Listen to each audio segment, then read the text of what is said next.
Hello, welcome back, everyone. Next, I have the great pleasure of welcoming my friend Taylor Lewis, who has kept me healthy and mostly not hurting myself for the last 5 years because he's been my trainer and I adore him. He's a clinical exercise physiologist and pulmonary exercise researcher. He currently spends his time teaching, training, writing, and researching exercise science to improve the quality of life for those with CF through individualized training programs.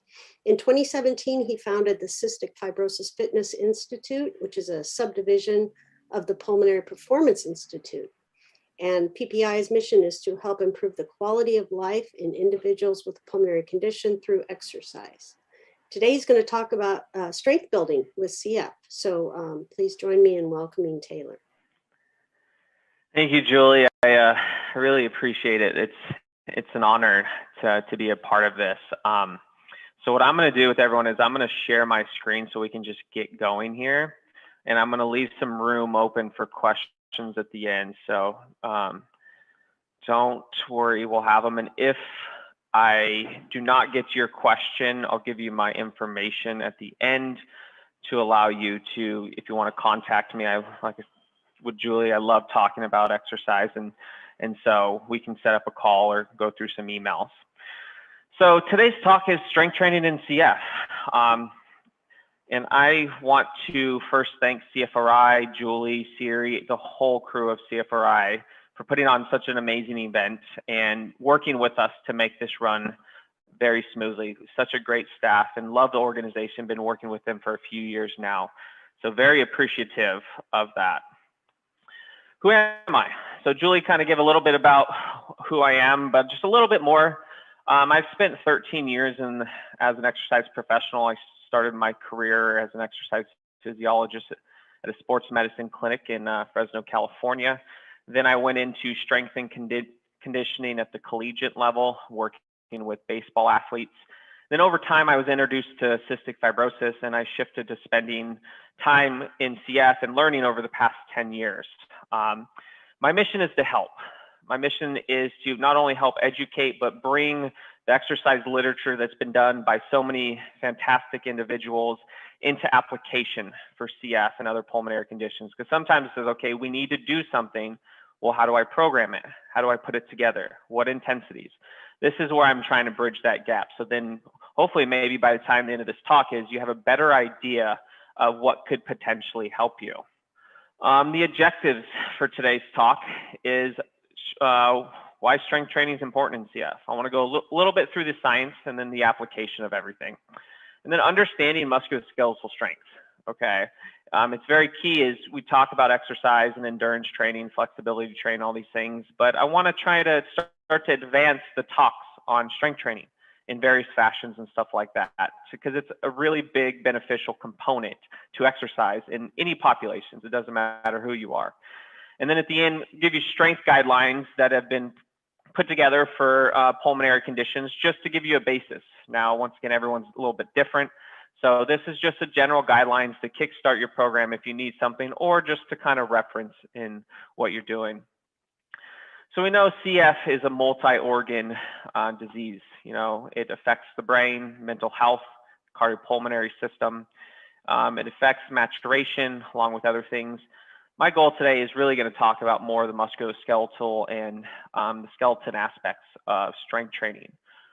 One big thing though, when we're talking about CF is improving lung function, especially when we're talking about exercise. The key is really, can we get lung function to increase with physical exercise? And we know you can, you know, and there's different avenues to do it. One avenue is always recommended is endurance training or cardiovascular training, rightfully so, because it helps work the cardiovascular system, helps improve the tolerance, and can improve capacity. Variations of that type of training could be aerobic training where you're on the treadmill, walking, running, hiking, or you could get on the bike to different variations. Or what's been popular lately is HIIT training. And there's lots of evidence to show that, you know, high intensity interval training can be a very important and powerful component to lung function and stuff like that. But one thing that not necessarily is often talked about in the beginning is the aspects of what the human body is doing during these movements, endurance, whatever it might be. If you look to the left, you'll see this person running, and you'll see the muscles, you see the joints, you see a whole system trying to accomplish something. And this is where strength training starts to take into factor of how this could be a missing link or help improve your lung function, is getting the whole system to work as a unit. So this is where strength training steps in. So strength training has shown to increase bone and mineral density, something that's often seen to be decreased in CF, increases skeletal muscle mass, another thing that's been often seen to be reduced in CF. And combined with cardiovascular training, increases lung function. So oftentimes, like I said a second ago, it's based on endurance. But when you actually combine them both, you could have a potential to increase higher, especially if you start to plateau. If you see, oh, I'm only doing endurance training or cardiovascular training, how can I get to that next step? And it may be integrating just a little bit of strength training. And one big reason why is if I'm going to target high intensity interval training, which has been a very powerful thing in CF, but it deals with a lot of impact. And when I'm going to dive a little bit deeper into this, but if you really want to dial the system up, you need some form of foundation to do that. And if you love to do high intensity interval training, well, oftentimes if we do too much of it, we can start to have joint pain, different issues, and sometimes we can reduce that by integrating strength training. And to kind of go over this a little bit more is I want to take a step back and look a little bit more of kind of a science in a sense of what is occurring when we're moving. So Wolff's law states that bone elements place or displace themselves in the directional forces and increase or decrease their mass to reflect the amount of functional forces. So if you decide to jump up and down, the forces that are generated when you land and they go through the ground and then drive right back up are going to play a factor in the skeletal system. Now, once again, let's say you have a little bit reduced muscle, that could cause a little bit more stress and can be prone for fractures or discomfort in the joints. And that is very key because I've worked with people that have done HIIT training and they get to a certain point where they start to develop pain. And when we've integrated strength training, that's subsided obviously through a progressive program. So it's something to think about when we're trying to improve lung function or just endurance. During walking, every contact of a foot with the ground generates an upward reaction. So even at the lowest intensities, you getting up, walking around, you're putting force into the ground, and then that is being distributed right back up. And this can change and alter postures or formations of bones depending on the volume, how hard it is, or the repetitive component to it. So things are to consider even at low intensities, we're generating forces. And then we have to start to integrate the laws of motion, Sir Isaac Newton's laws of motion, in a sense of when we start to increase accelerations, we start to change directions, and we start to integrate kind of the lifestyles around us. So a law of acceleration is acceleration of an object is dependent upon the net force and the mass of the object. So for instance, an individual, and we'll use the kids jumping on the trampolines and stuff like that. Laws of reaction, a law of reaction is for every action, there's an opposite and equal reaction. So as these kids jump in the air, depending on acceleration, mass, and other variables, when they go to land, it's going to recoil and propel them in a direction based on where their masses are going. So this is very key when we're talking about introducing cardiovascular training in a sense is when you go and run, depending on where you place your forces when you run, walk, hike, whatever it is, that's going to affect the outcome. And running forces, so as I talked about, as acceleration increases, as you start to increase speed, that force is going to increase. So if you start to run more, there's going to be more forces to the bones, the joints, the system, and this goes along with HIIT training. If you decide to do more jumps, you try to jump higher or for more distance, that's going to start to change the outcomes and something to consider when we're implementing these things. So how does strength training help the cardiovascular system and the endurance and this kind of format of training? Well, Strength training increases the musculoskeletal system's ability to absorb force and distribute force. So let's say you decide to go for a run and you're going for 20 minutes. Every time you step, your body's distributing force. Now, as that force goes up the system, your muscles and joints are going to take that and calibrate it and then send it in the direction needed to get from point A to point B. Now, as you have an increase in strength, that's actually going to decrease the work in a sense, or it will allow you to move faster. So it could decrease the demand on your cardiovascular system, so then you can improve distance or reduce time. And then ultimately, this can lead to improving exercise tolerance. So sometimes, and I've anecdotally worked with clients where we've wanted to improve endurance with trying to improve lung function, and we integrated strength training. All of a sudden, their times for their runs, walks, or their bike rides decreased, and they were able to improve their capacity because they kind of put them all together. And that's something to think about. So what is muscular strength? And I want to have a good definition as I move forward so you get a better understanding. Well, muscular skeletal strength is a given muscle or group of muscles' ability to generate muscular force under a specific condition. So in this instance, for this deadlift that this woman is doing, her body is recruiting a certain particular amount of muscles in a certain situation to be able to bring that bar off the ground. Now, as the weight increases on that bar, the demand is going to be higher.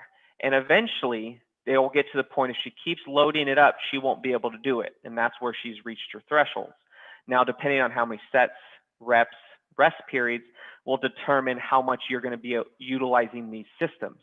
So something to think about is trying to generate as much force as we can through recruiting the proper amount of muscle conditions. And this is dependent on multiple things. And once again, it's multivariable. So your environment can affect it, how you sleep, nutrition. So there's other variables that go into this. But just to stay on this kind of path here, it's all about skeletal muscle size or the density of the muscle, and then neuromuscular recruitment. So your nervous system's ability to send and tell certain muscles at particular times to contract and relax based on what's required. And this goes from the messengers coming from the brain to the nervous system and then to the muscles at the neuromuscular junctions. So as a unit, these work to propel. Now, this requires a collective effort from the musculoskeletal and neuromuscular system to facilitate and coordinate the proper force generating capabilities within a specific condition. So what this means is, depending on what you're trying to accomplish, it's going to require a certain amount of the skeletal and neuromuscular system to be able to operate in that fashion. If not, then you will fatigue or you won't be able to complete that task. So when we talk about strength training, this once again varies based on what you're trying to accomplish. But we just have to understand that the musculoskeletal system and the neuromuscular system as a unit is working together collectively to try and create something to allow you to reach the outcome you desire. Muscular strength varies. So there is sometimes a connotation like, if I lift weights and get stronger, I'm going to get bulky. I've heard it many times in many different areas, populations. And that's actually inaccurate because there's various forms of strength. And this is why you kind of have to define what you're trying to look at. Where we had the Olympic gold medalist earlier from the Philippines, where she won in the snatch versus the guy on the right who's at the Arnold, who's lifting tires off the ground, to the lady in a yoga pose holding that. All of these are forms of strength. So we don't need to put strength in one narrow category and say, if I lift weights or if I try to get stronger, I'm going to get bulky. That's inaccurate. Now, some people want to build some bulk, so that's a different component, and that works. But doesn't mean if you lift weights, you're going to get bulky.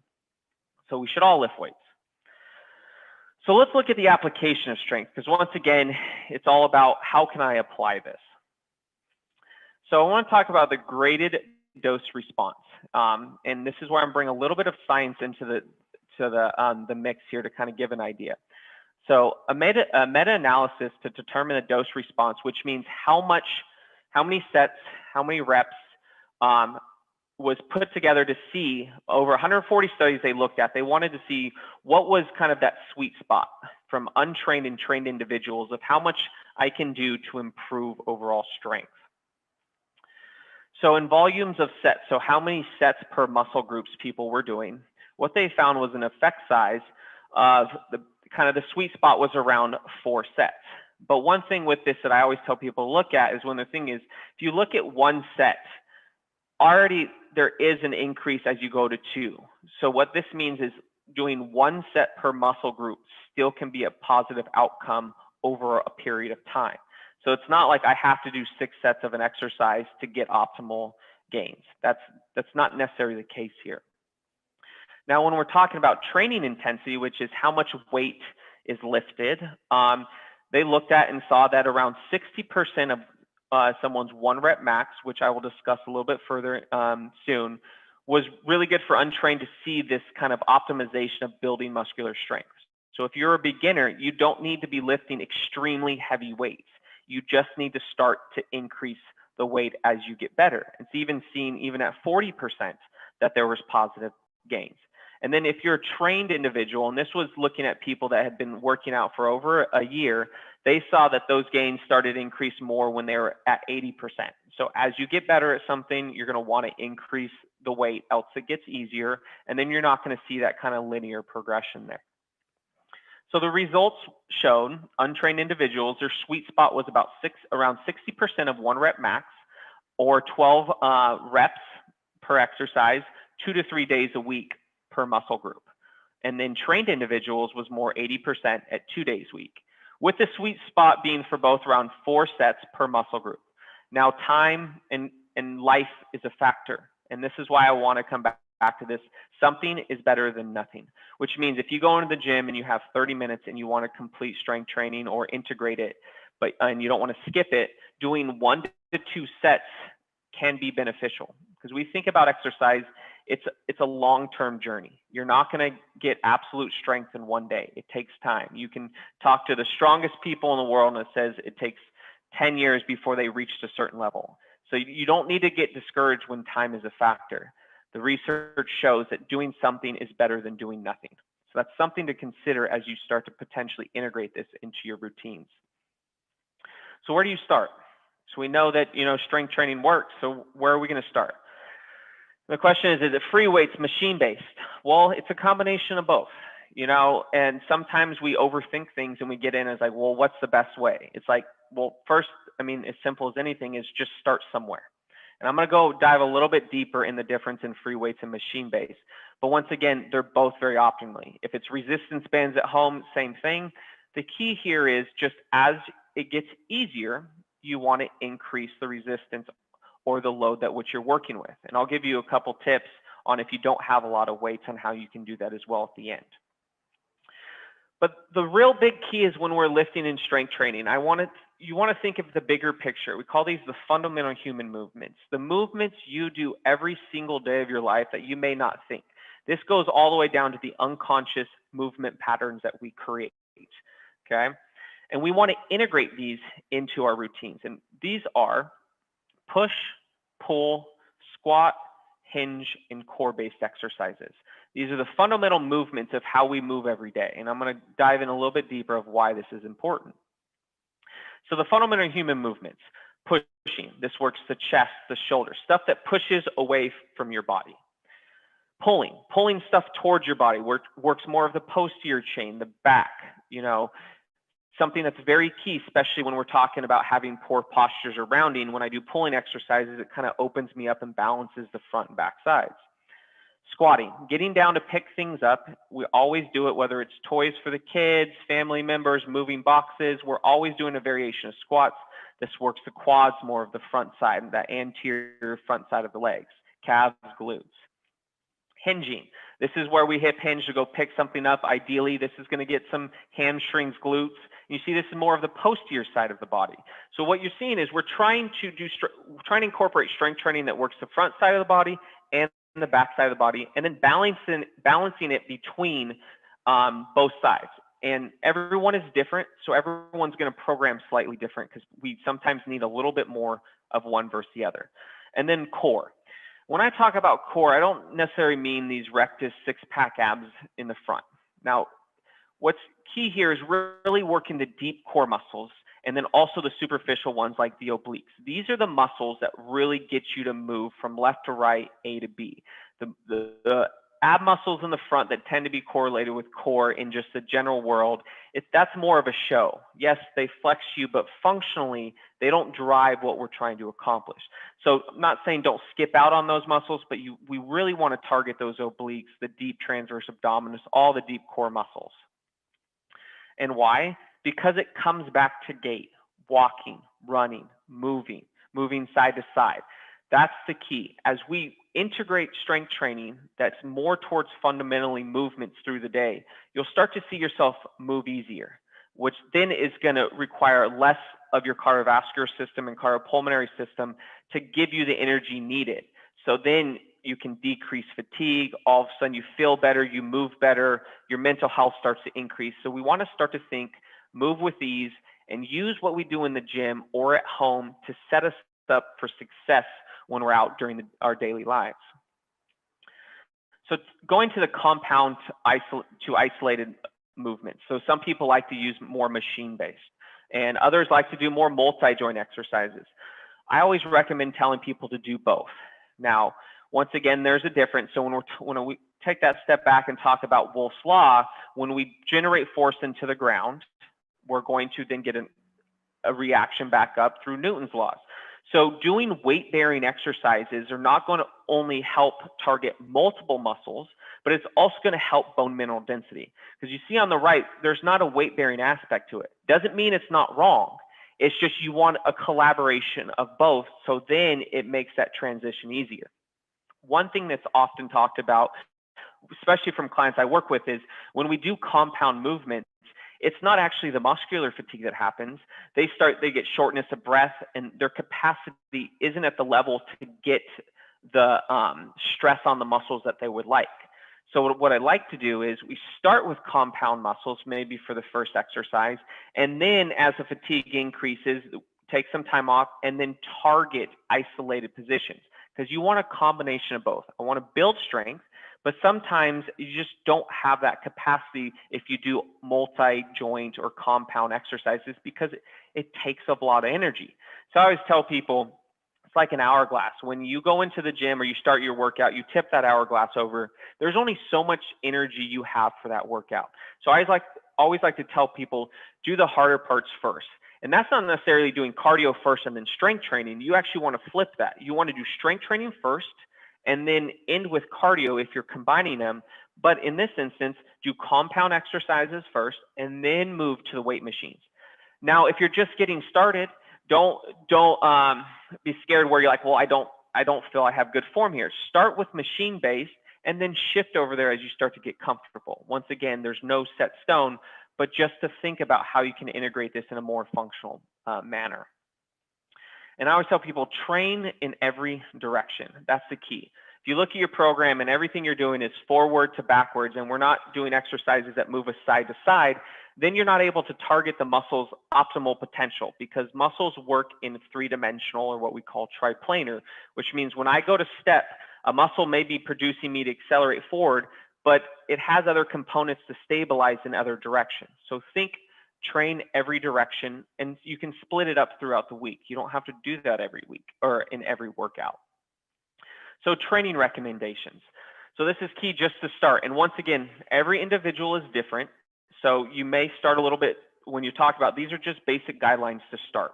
So strength. So if you're trying to build that muscular strength, you want to think frequency of 2 to 3 days a week. And once again, based on the literature I talked about, you could start with, just 2 days, okay? And it doesn't have to be a lot.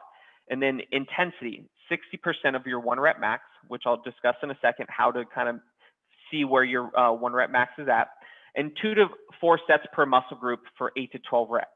Now on that literature I talked about, people saw gains with 1 set. So if you feel that you're not at that capacity to do 2 to 4 sets, start with 1 set. Start basic and then just start to build and just keep moving forward, because it's more about consistency over the long haul than trying to start with 4 reps. And then let's say that you're like, I'm very deconditioned, I just want to start a little bit lighter. We'll start with strength endurance, and that's 2 to 3 days a week of intensities less than 50% of 1 rep max. and 1 to 2 sets per muscle group. But you see it's more 15 to 20 reps. So there's kind of an inverse relationship. As the reps increase, the weight you're able to lift is going to decrease. So you're going to want to start to change that. So 15 to 20 reps, you're going to feel a good burn. But when you're trying to build that strong foundation, you're going to want to reduce the reps and start to build on that capacity there. And you can vary too throughout the year. So going to the training loads and stuff like that. So talking about 60% of 1 rep max. So let's just say this individual benched his 1 rep max, meaning he benched 1 time 100 pounds and he couldn't do 2. Okay, that would be his 1 rep max. Now, if he wanted to do 12 reps, he would go to the chart, and this is the National Strength and Conditioning Association's strength training chart.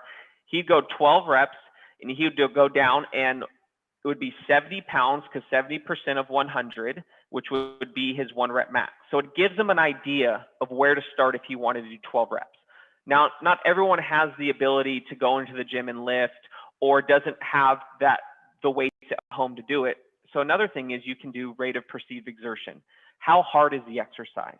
I always tell people that when you're trying to build that strength, you want it to be above a 6.